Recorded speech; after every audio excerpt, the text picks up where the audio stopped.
దేశమంతా కులగణన జరగాలి, ఎవరెంతో తేలాలి. మోదీ ఆర్ఎస్ఎస్కు ఇది నచ్చదు, అందుకే అడ్డుకుంటున్నారు రాహుల్ గాంధీ. తెలంగాణలో మేము చేసిన కులగణన దేశానికే ఆదర్శం. బీసీలకు 42% రిజర్వేషన్లు చారిత్రాత్మకం. మా సీఎం రేవంత్ మా టీం దృఢ సంకల్పంతో కులగణన చేపట్టారు. 90% మంది బీసీలు, ఎస్సీలు, ఎస్టీలు మైనార్టీలే అని తేలింది. తెలంగాణలోనే కాదు, అన్ని రాష్ట్రాల్లో ఇదే పరిస్థితి ఉంది. 50% రిజర్వేషన్ల పరిమితిని ఎత్తేయాలి. మేము తెలంగాణలో మొదలు పెట్టాం. పార్లమెంట్లో మోదీ కులగణన బిల్లు తెస్తే వెంటనే మద్దతిస్తాం. ట్రంప్ టారిఫ్లపై ఆయన ఎందుకు నోరు విప్పుతలే? ఆర్థిక తుఫాను పొంచి ఉంది, కోట్ల మంది నష్టపోతున్నారని ఆందోళన. వక్ఫ్ సవరణ చట్టం మతం రాజ్యాంగంపై దాడి అని వ్యాఖ్య. అహ్మదాబాద్లో ముగిసిన ఏఐసిసి సమావేశాలు. సో ఇక్కడ బీసీ, ఎస్సీ, ఎస్టీలు ఎవరెంత ఉన్నారో వాళ్ళకంత వాటా దక్కాల్సింది. ఇది మోదీకి నచ్చదు. ఆయన తన మిత్రులు అంబానీ, అదానీ కోసమే పనిచేస్తాడు. అంబానీ, అదానీ సంస్థల్లో లిస్టు చూస్తే అందులో బీసీలు, ఎస్సీలు, ఎస్టీలు టాప్ పొజిషన్లో ఒక్కరైనా ఉండరు. దేశంలోని 90% ఉన్న ఈ వర్గాల ప్రజలకు ఎందుకు అవకాశాలు దక్కడం లేదు?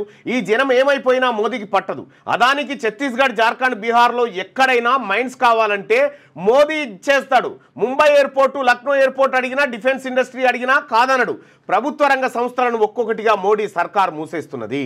సెయిలు, బిహెచ్ఏలు, బిఎస్ఎన్ఎల్ వంటి సంస్థల్లో యువతకు ఉద్యోగాలు కల్పించాల్సింది పోయి వాటిని మూతపడేలా చేస్తున్నారని చెప్పి రాహుల్ గాంధీ గారు నిన్న అహ్మదాబాద్లో గుజరాత్లో జరిగినటువంటి సిడబ్ల్యూసి మీటింగ్లో నిన్న కీలకమైనటువంటి వ్యాఖ్యలు చేసింది. దీంట్లో ఒక్కొక్క పాయింట్ని మనం చూసుకుందాం. వెలుగు దినపత్రిక కరెక్ట్ ప్రిఫరెన్స్ ఇచ్చింది అసలు యాక్చువల్గా రైట్ ఇవాళ కానీ, ఎందుకంటే అది కీలకమైన మీటింగ్ కాబట్టి. ఇక్కడ మనం రాహుల్ గాంధీ గారికి నాకు అర్థమైన కాడికి ఏంటంటే ఇంకా ఇక్కడి వ్యవహారాలు రాహుల్ గాంధీ గారికి చేరతలేవు అనేది నాకు అర్థమైంది.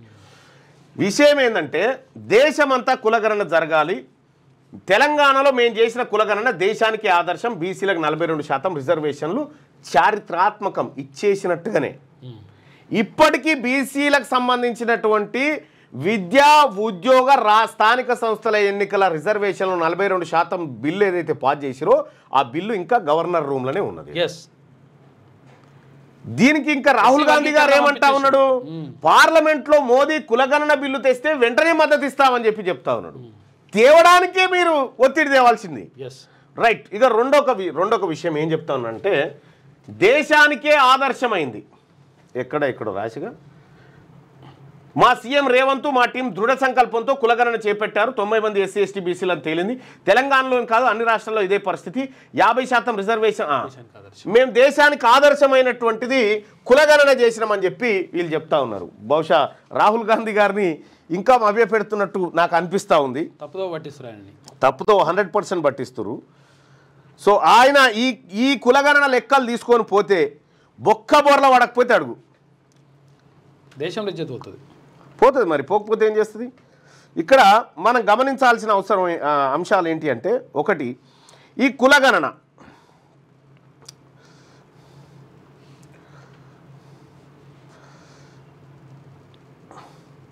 రైట్. కులగణన దేశంలోనే మేమే మొదటిసారిగా కులగణన చేసినామని చెప్పి ముఖ్యమంత్రి ప్రతిపక్ష నాయకుడు రాహుల్ గాంధీ గారు అంటా ఉన్నాడు. కర్ణాటక రాష్ట్రం 2015లో చేసిరు. 2015లో చేసిరు. ఇప్పటిదాకా నివేదిక బయటికి రాలే. సిద్ధరామయ్య గారు మళ్ళేదో చేస్తే దాని వెనుక మళ్ళేదో కథ నడిచింది. డికే శివకుమార్ గారు అడ్డుకున్నారని చెప్పి 2015లో చేసిరు. ఇక రెండో కులగణన ఏడ జరిగిందా అంటే బీహార్లో జరిగింది. 63-64% వరకు బీసీలు ఉన్నారని చెప్పారు. 2023లో జరిగింది కులగణన. ఈ మూడో కులగణన ఆంధ్రప్రదేశ్. ఈ నివేదికలు కూడా బయటికి రాలే. ఇది 2024లో చేసిరు. ఇది ఎన్ని రోజుల పాటు చేసిరంటే 10 రోజుల పాటు చేసిరు ఇది. ఇక నాలుగోది వచ్చేసి తెలంగాణ.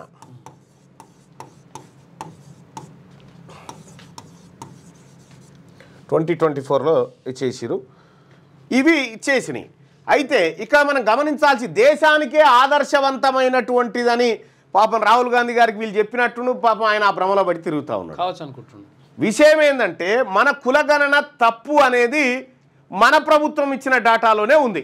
ఎస్, తలసరి ఆదాయం ఇది దేశానికే ఆదర్శవంతమైన కులగణన అని రాహుల్ గాంధీ గారికి ఏదైతే వీళ్ళు చెప్పారో, నేను ఒకటి అడుగుతా ఉన్నా, తెలంగాణ రాష్ట్రంలో ఆదర్శవంతమైన కులగణన అంటే ఏంది? ఫస్ట్ మొత్తం తెలంగాణ రాష్ట్రంలో ఉన్నటువంటి ప్రతి తలకాయను వాటి వెనకాల ఉన్నటువంటి కుల మూలాలను లెక్కబెట్టి నివేదిక సమర్పించే టైంలో ఎస్ తెలంగాణ రాష్ట్రంలో గౌడ్స్ ఇగో ఇంతమంది, ఎస్ ఆ గౌడ్స్ ఇగో ఈ నియోజకవర్గంలో ఇంత, ఈ గ్రామంలో ఇంత, ఈ వార్డులో ఇంత, ఇగో తెలంగాణ రాష్ట్రంలో ముదిరాజులు గింతమంది, వాళ్ళు ఇగో ఈ నియోజకవర్గంలో గింత, ఈ జిల్లాలో గింత, ఈ గ్రామంలో గింత, ఈ మండలంలో గింత, తెలంగాణ రాష్ట్రంలో పద్మశాలీలు ఇగో గింత, వాళ్ళు ఇక్కడ గింత, ఇక్కడ గింత, ఈ గ్రామాల్లో ఇంత ఉన్నారని ఈ లెక్క చేయాలి. అవునా? ఏది చేయలేదు. ఈ లెక్క ఏది ప్రపంచానికి తెలియదు. కేవలం బీసీలు 56% మంది ఉన్నారని చెప్పి ఓ టేబుల్ మీద వారేసిరాడు, అసెంబ్లీ టేబుల్ మీద సప్పట్లు కొట్టి అవతలపడ్డాడు. గుండుగుత్త లెక్క. దేశానికి ఆదర్శవంతమైనటువంటి సర్వే అయితే ఒక గది అవుతుంది. మరి బీహార్ చేసింది సర్వే, నితీష్ కుమార్ గారు ఆయన చేసినటువంటి సర్వేలో ఎవ్వరు చేయలేదు, మనమే ఇవన్నీ చేసినామని చెప్తా ఉన్నారు కదా. ఈ అబద్ధం మాటలు బంద్ చేయండి మీరు. బీహార్ క్యాస్ట్ సెన్సస్కు సంబంధించినటువంటి డాటా ఇగో ఇది. ఇందులో ఏ కులం వాళ్ళు, ఇక అబ్దల్, అదోరి, ఆంకుడ ఇగో ఇంతమంది ఉన్నారు. ఆంకుడ అంటే సంఖ్య ఎంతమంది ఉన్నారు అనేది. ఇగో అంటే పర్సెంటేజ్. అమాత్ వాళ్ళు ఎంతమంది ఉన్నారు? 2,85,000 మంది ఉన్నారు.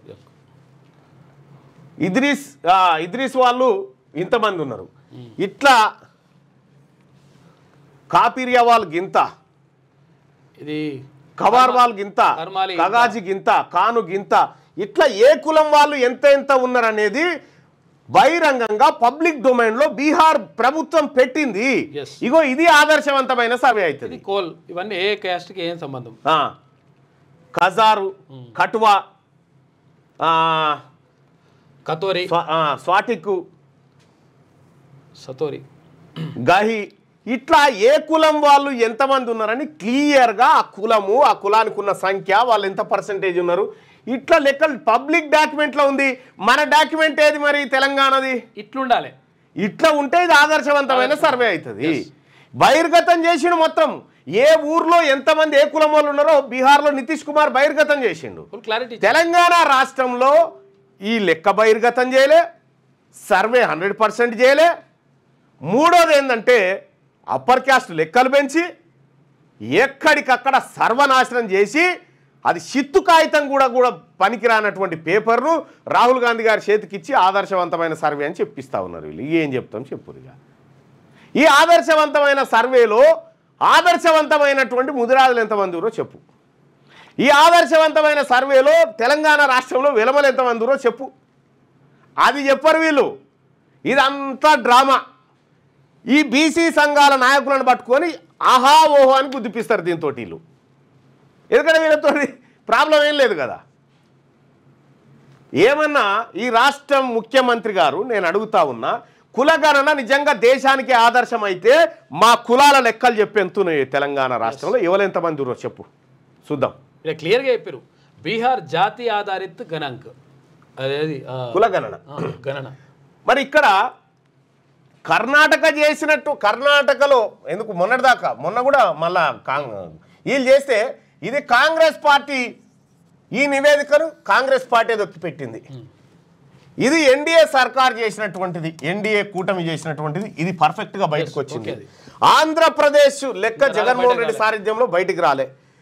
ఏది తెలంగాణ లెక్క ఇప్పటికి బయటికి రాలే. ఇక ఆదర్శవంతమైన సర్వే మనదని చెప్తాం చూడు, నోరుతో నవ్వడేవాడిగా దేశంలో ఈ మూసుకొని నవ్వాలి ఎక్కడి నుంచన్నా రంధ్రాలుంటే. దేశానికి ఆదర్శవంతమైన సర్వే కాదు, దేశంలోనే అత్యంత చెత్త సర్వే. 1931 జనాభా లెక్కలు కులగణన చేసినటువంటి సందర్భంలో ఎమ్యునరేటర్లు ఏ ఊరికి పోయి ఎవరి దగ్గర కలెక్ట్ చేసిందనే పేర్లు కూడా రాసిరల్లా. అది అట్లుండాలి కదా. గది సర్వే. పారదర్శకత.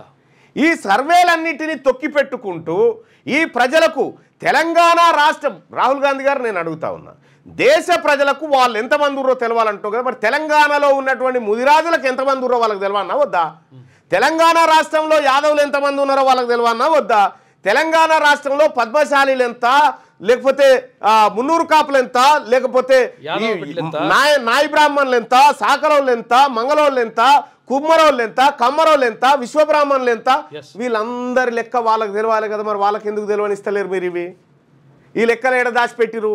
గతంలో కేసీఆర్ దాచిపెట్టిన లెక్కలే మీరు దాచిపెట్టిరు. ఆయనకు మీకు తేడా ఏముంది చెప్పురిగా? నితీష్ కుమార్ డాక్యుమెంటు పబ్లిక్ డొమైన్లో ఉంది. నీ డాక్యుమెంట్ ఏదో చూపి. ఆదర్శవంతమైన సర్వేనా ఇదా? అంటే తెలంగాణ ప్రజల్ని చీట్ చేసే సర్వే లెక్క లేదా? అనిపిస్తలేదా అట్లా మీకు? గ్రామాల వారిగా వాట్ల వారిగా పెట్టురు, బయట పెట్టురు. నేనేమంటున్నా, నిజంగా మీరు ఆదర్శవంతమైన సర్వేని అనుకుంటే లెక్కలు బయట పెట్టరు చాలు. ఏ ఊర్లో ఏ కులం వాళ్ళు ఎంతమంది ఉన్నారో లెక్క పెట్టరు. ఆ గ్రామ పంచాయతీ కాడ కడితే వాళ్ళే చూసుకుంటారు కదా ఎంతమంది ఉన్నారు సంగతి. ఉల్టా చెప్తే కూడా వెళ్ళిపోతుంది. ఎవడన్నా ఉల్టా చెప్పినా వెళ్ళిపోతుంది. అది బయట పెడతలేరు ఇప్పుడు. ఈ బీసీల లెక్క దేరుడేమో కానీ వాళ్ళ దొంగ లెక్కలు బయట పడతాయి కదా ఇప్పుడు వచ్చిన బాధకు. అది ఇది ఆదర్శవంతమైన సర్వే అని చెప్పి రాహుల్ గాంధీ గారు చెప్తా ఉంటే, రాహుల్ గాంధీ గారు రేపు పొద్దుగాల మీరు ఈ సర్వే రిపోర్ట్ను పట్టుకొని జనంలోకి పోగానే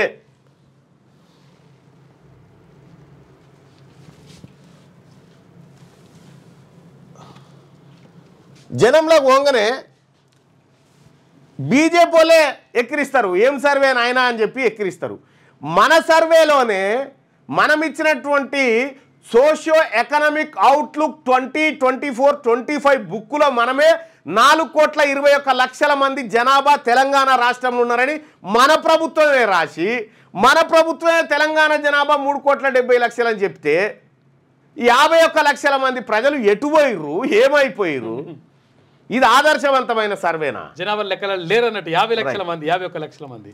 దేశంలోని సమస్యలను పరిష్కరించాలంటే దేశాన్ని ఎక్స్రే తీయాలని, కులగణనతోనే అది సాధ్యమని కాంగ్రెస్ అగ్రనేత లోక్సభ పక్ష నేత రాహుల్ గాంధీ అన్నారు. దేశమంతా కులగణన చేపట్టాల్సిందేనని డిమాండ్ చేశారు. ఎవరెంత ఈడ అధికారంలో ఉన్న కాడ చక్కగా చేయి, ఫస్ట్ ఎవరెంత ఉన్నారో వాళ్ళకంతా అన్ని రంగాల్లో వాటా దక్కాల్సిందేనని స్పష్టం చేశారు. తమ కాంగ్రెస్ ప్రభుత్వం తెలంగాణలో కులగణన చేపట్టిందని, బీసీలకు 42% రిజర్వేషన్ల కోసం బిల్లులు తెచ్చిందని, ఇది చారిత్రాత్మకమని కొనియాడారు. బిల్లులు తెచ్చింది తెలంగాణ, ఇంప్లిమెంట్ అయిందా? మరి ఇళ్ళ పండుగ అయినట్ట ఏమి ఇట్లకి ఏం కాలే. అది 42% రిజర్వేషన్ ఏమి ఇట్లకి ఏం కాలే. ఈ సర్వే ద్వారా ఏం జరిగిందంటే మంత్రివర్గ విస్తరణ ఆగిపోయింది, అంతే. అదొక్కటే జరిగింది. తెలంగాణలో 90% మంది బీసీ, ఎస్సీ, ఎస్టీ, మైనార్టీ వర్గాలే ప్రజలే ఉన్నట్టుగా కులగణనలో 90% మంది ఉన్నారని మీరు చెప్తారు, 85% ఉన్నారని చెప్పి రేవంత్ రెడ్డి గారి ప్రభుత్వం చెప్తా ఉంది. ఇక మీరే వారికి ఇదే పరిస్థితి అన్ని రాష్ట్రాల్లోనూ ఉంటుందని, వారికి దక్కాల్సిన వాటా దక్కాలంటే కులగణన తప్పదని పేర్కొన్నారు. కులగణన చేసి దాచిపెట్టు రాహుల్ గాంధీ గారు ఒక మాట చెప్పండి, 2011 సెన్సెస్లో కులగణన కూడా చేసింది కదా యూపీఏ గవర్నమెంట్. ఆ లెక్కలు ఎందుకు బయట పెట్టలేదు మరి మీరు ఇప్పటిదాకా? ఆ లెక్కలు ఏమైపోయినాయి? మీరు అధికారంలో ఉన్నప్పుడు చేసి దాచిపెట్టుకుంటారు. ఇప్పుడు నరేంద్ర మోడీని చేయాలని మళ్ళీ నిలబెడతా ఉన్నారు. మనం చక్కగా ఉంటే కదా మనం వాళ్ళని అనొచ్చు. తెలంగాణ రాష్ట్రంలో కులగణనే ఆగమైపోయింది. ఆగమైపోయినటువంటి కులగణన ఆడికి ఏదో 42% అంటారు కదా అని ఆడికి మేము సప్పట్లు కూడా కొట్టాం. ఇంకా ఆడికి సప్పట్లు కూడా కొట్టాం. ఆ 42 పోయి గవర్నర్ గోడలలో పడ్డది కాగితం. ఆ గోడలకి వెళ్ళేది లేదు, అది రాష్ట్రపతికి పోయేది లేదు, పార్లమెంట్లో పెట్టేది లేదు, 9th షెడ్యూల్లో జొర్రి ఇచ్చేది లేదు. ఎస్సీ వర్గీకరణ పంపించేసిండు. ఎస్సీ వర్గీకరణ అయిపోయింది. ఇది అట్లనే ఉన్నది.